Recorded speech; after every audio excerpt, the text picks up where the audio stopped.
And the European Union hits Meta with a record 1.3 billion privacy fine on Monday and ordered it to stop transferring user data across the Atlantic by October, the latest salvo in a decade-long case sparked by the US cyber snooping fears.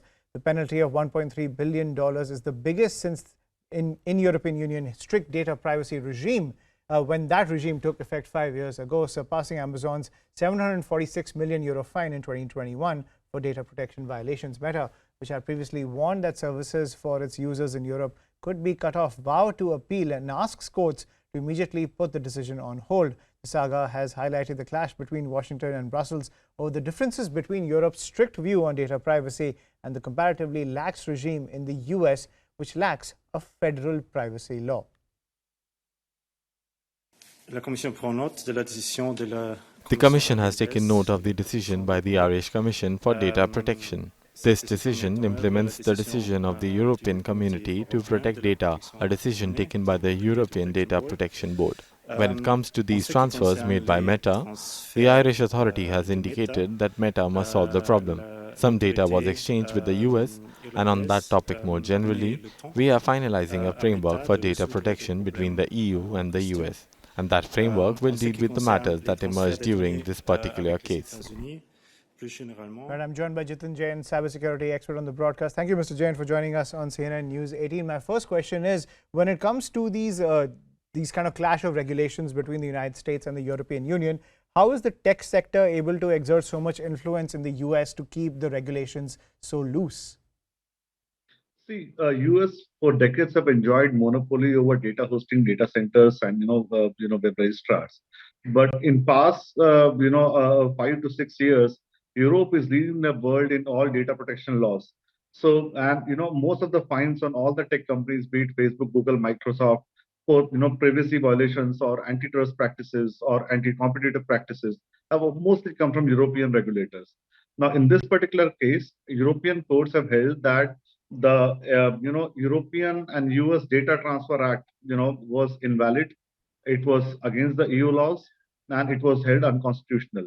Now, despite of EU courts ruling out and throwing that US Data Transfer Act out of the implementation, the Meta continued to transfer data to US.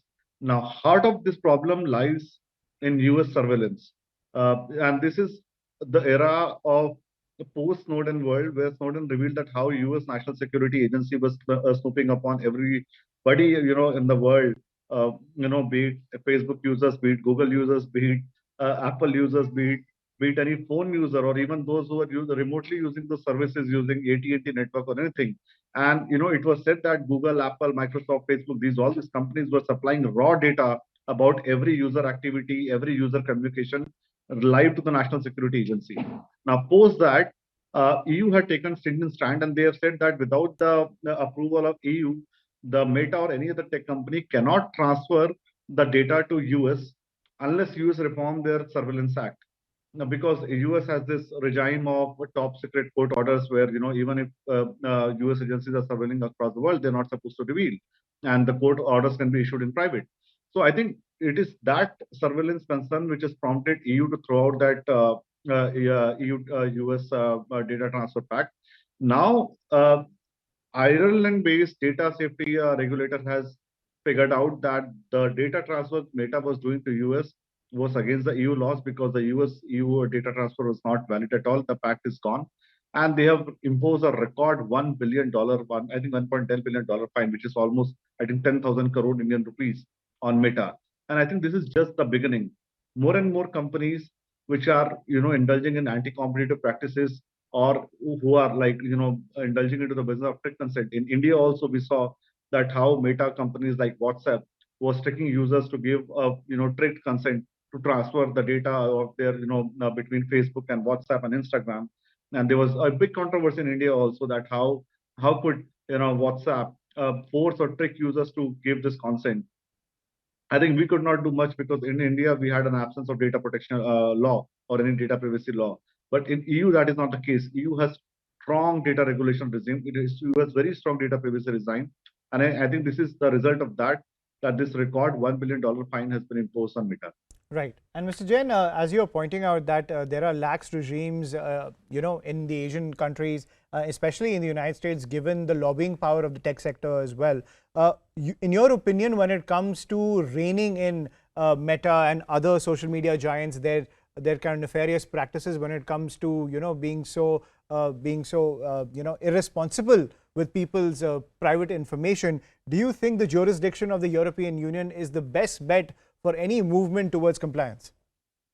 Well, it is because you see, in the post-Norton world, after this US NSA spying charges came out by the Edward Snowden saga, I think the internet regulation has been reformed. Now we have a multi-stakeholder model instead of a US governed, internet body which was regulating the internet.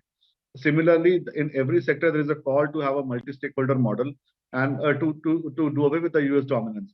Now, for decades, as I said, most of the registrars of websites, most of the data centers, most of the hosting service providers were based in US. Now that is not the case. EU has been able to offer quality data registrars, quality data centers, quality hosting services companies, and now in that context, EU has also in last 6 to 7 years has come out with stringent data privacy and data protection laws, and in a way, their template is being followed across the world. And they are the ones which have put most of the anti-competitive fines on Microsoft, on Google. They are the ones who are leading the world for this, with the data protection laws. So I think unless US reforms their surveillance laws, unless they are able to inspire trust in the companies or countries across the world about that no unjustified, no unauthorized, illegal surveillance will take place in US on global citizens. I think every country would try and ensure that data of their citizens remain in their country within their jurisdiction, and no other country, including United States, where these companies are based, should be able to access the data of their citizens. And Right. I think I strongly support the EU move. Right. Thank you, Mr. Jitin Jain, for giving us your perspective when it comes to the legal trouble for Meta, when it comes to data privacy, facing a lot of hurdles in the European Union.